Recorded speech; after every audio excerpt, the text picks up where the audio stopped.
Hi friends, welcome to my channel Swathi's kitchen. ನಾನಿವತ್ತು ಪನ್ನೀರ್ ಮಸಾಲ ಗ್ರೇವಿನ ಹೇಗೆ ಮಾಡೋದು ಅಂತ ಹೇಳ್ಕೊಡ್ತಾ ಇದ್ದೀನಿ. ಬನ್ನಿ ನೋಡೋಣ. ನಾನಿಲ್ಲಿ ಸ್ಟವ್ ಆನ್ ಮಾಡಿಕೊಂಡು ಪ್ಯಾನ್ ಇಟ್ಕೊಂಡಿದ್ದೀನಿ. ಪ್ಯಾನ್ಗೆ 1 ಸ್ಪೂನ್ ಆಯಿಲ್ ಹಾಕೋತಾ ಇದ್ದೀನಿ. ಆಯಿಲ್ ಸ್ವಲ್ಪ ಬಿಸಿ ಆದಮೇಲೆ 3 ಲವಂಗ ಹಾಕೋತಾ ಇದ್ದೀನಿ, 2 ಪೀಸ್ ಚಕ್ಕೆ, 1 ಗೆಡ್ಡೆ ಬೆಳ್ಳುಳ್ಳಿನ ಬಿಡಿಸ್ಕೊಂಡು ಹಾಕೋತಾ ಇದ್ದೀನಿ, 1 ಹಸಿ ಮೆಣಸಿನ್ಕಾಯಿನ 2 ಭಾಗ ಮಾಡಿ ಹಾಕ್ಕೊಂಡಿದ್ದೀನಿ, 1 ಇಂಚು ಶುಂಠಿನ ಕಟ್ ಮಾಡಿ ಹಾಕ್ಕೊಂಡಿದ್ದೀನಿ. ಇದೆಲ್ಲನೂ ಸ್ವಲ್ಪ ಹಾಗೆ ಫ್ರೈ ಮಾಡ್ಕೋಬೇಕು. ಇದಕ್ಕೇ ನಾನು ದೊಡ್ಡ ಸೈಜಿಂದು 2 ಈರುಳ್ಳಿನ ಕಟ್ ಮಾಡಿ ಹಾಕೋತಾ ಇದ್ದೀನಿ.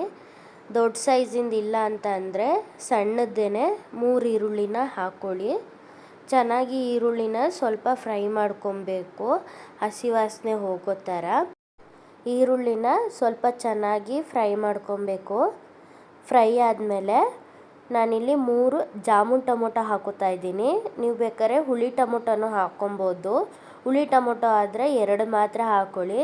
ನನ್ನ ಕ್ವಾಂಟಿಟಿ ಜಾಸ್ತಿ ಬೇಕಂತ ಹೇಳಿ 3 ಟೊಮೊಟೊ ಹಾಕ್ಕೊಂಡಿದ್ದೀನಿ.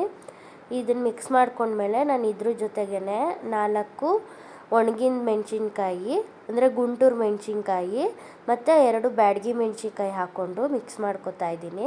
ಇದು ಸ್ವಲ್ಪ ಚೆನ್ನಾಗಿ ಫ್ರೈ ಆಗಬೇಕು. ನೋಡಿ ಚೆನ್ನಾಗಿ ಫ್ರೈ ಆಗಿದೆ. ಇದನ್ನು ಸ್ವಲ್ಪ ತಣ್ಣಗಾಗಕ್ಕೆ ಬಿಟ್ಬಿಟ್ಟು ಮಿಕ್ಸಿ ಜಾರ್ಗೆ ಹಾಕ್ಕೊಂಡು ರುಬ್ಕೊಳ್ಳೋಣ ಇದನ್ನು.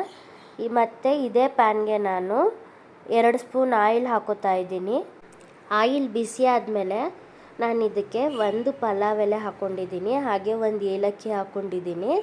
ರುಬ್ಕೊಂಡಿದ್ದನ್ನು ಹಾಕ್ಕೊಂಡು ಚೆನ್ನಾಗಿ ಮಿಕ್ಸ್ ಮಾಡ್ಕೊಬೇಕು.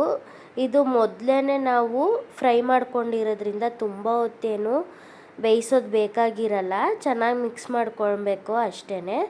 ಜಾರ್ ತೊಳ್ಕೊಂಡು ಅದನ್ನು ಕೂಡ ನೀಟಾಗಿ ಎಲ್ಲನೂ ಹಾಕೋತಾ ಇದ್ದೀನಿ.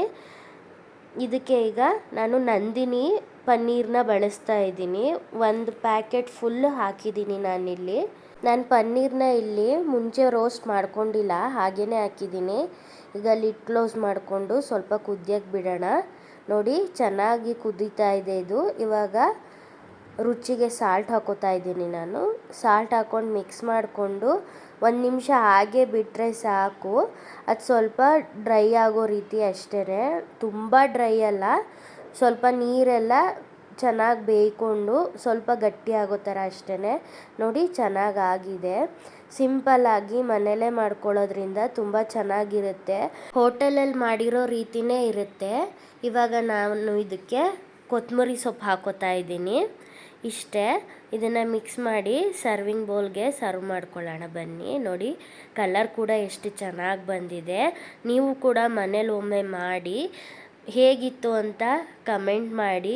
ವಿಡಿಯೋ ಇಷ್ಟ ಆದರೆ ಲೈಕ್ ಮಾಡಿ, ಹಾಗೆ ನನ್ನ ಚಾನಲ್ನ ಸಬ್ಸ್ಕ್ರೈಬ್ ಮಾಡಿ. Thank you friends.